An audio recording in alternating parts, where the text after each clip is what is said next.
Hello everyone! Naana na sadday pa budget friendly ulam for today. Amo ni ato ang lutuon kay ginataang pritong tulingan. Char. Own version ra ko niha. Ako ra ning paminusayan sa ideas in the house.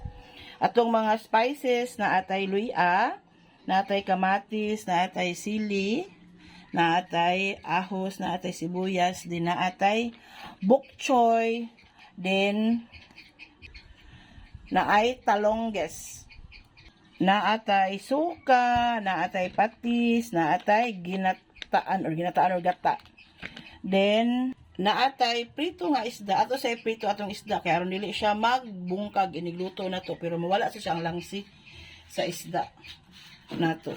So ato na siyang lutuon everyone. Update. Ako nang gion ang kayo atong mag-add ta og suka.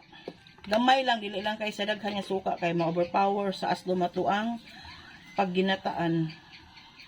Na lang. And then mag-add tag patis.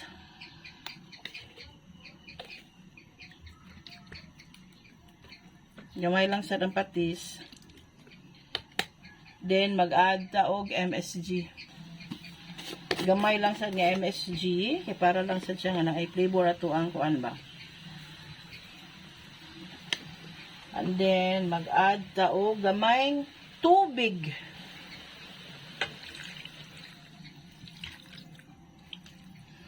Then atong babukalan sa kadiyot na nagbabos-babos na atong tubig ug suka sa atong isda ato nang i-add ang ato ang mga spices. Start ta sa sili nga haba or sili espada tawag din sa Cebu. Dayon luya, ato lang siyang itarong og saksak sinagol sa ato ang mga isda.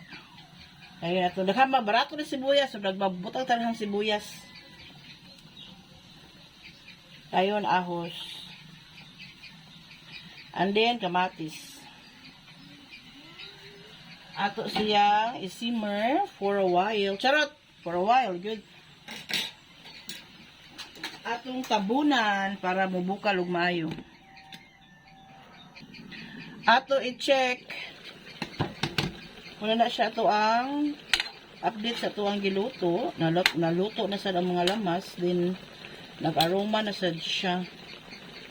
Ato nang i-add ang ato ang talong.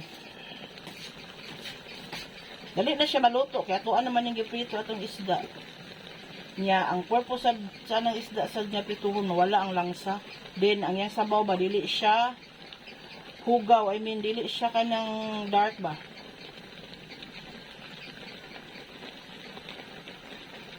Update later, everyone. Ato ay i-check. Tara, medyo half cook na nga to ang talong. Ato nang i-add ang ato ang gata.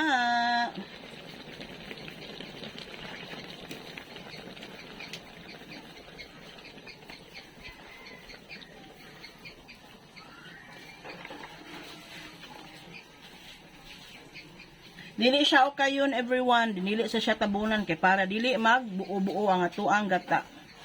Ato na siyang inana na siya. Ato siya siyang pabukalon kay diyo na ato siya tabunan. Ato i-duot-duot kaya aron makuan sad sa talong ang ato ang gata. Ang akong gisabaw ani nga tubig kay 1.5 nga baso. Regular nga baso na to ba? Then naasad siya suka. Awa tong sabaw na ay naggilo-yelo siya tungod sa kamatis niya. Gamay ra ibutang iyo nga patis ha. Patis akong gibutangan ni walay asin kaya atong isda na asin. Wala to giprito. Basin parat unya. Ato lang paluapan o tabangan pa ta. Paluapan pa nato timpla unya na og hapit na maluto. Mao na ni ato ang padagway sa tuang ginataan everyone. Diba? Sakto na siya sa timpla kung titilawan ganina. And then ato na i-add ang ato ang pichay.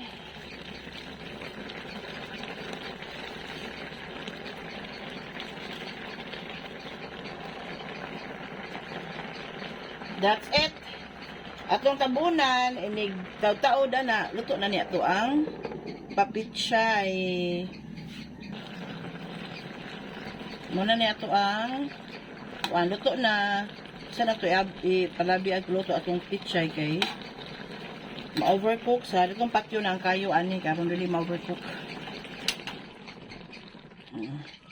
Atong tabunan, mas steam na siya diha kadiyot. Maluto na siya. Dara, luto na ato ang ginataan. Mga na ta everyone. Atong butangan og sabaw sa gata.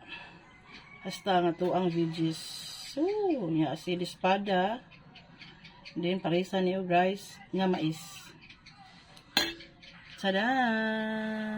Yummy yummy, happy sa May.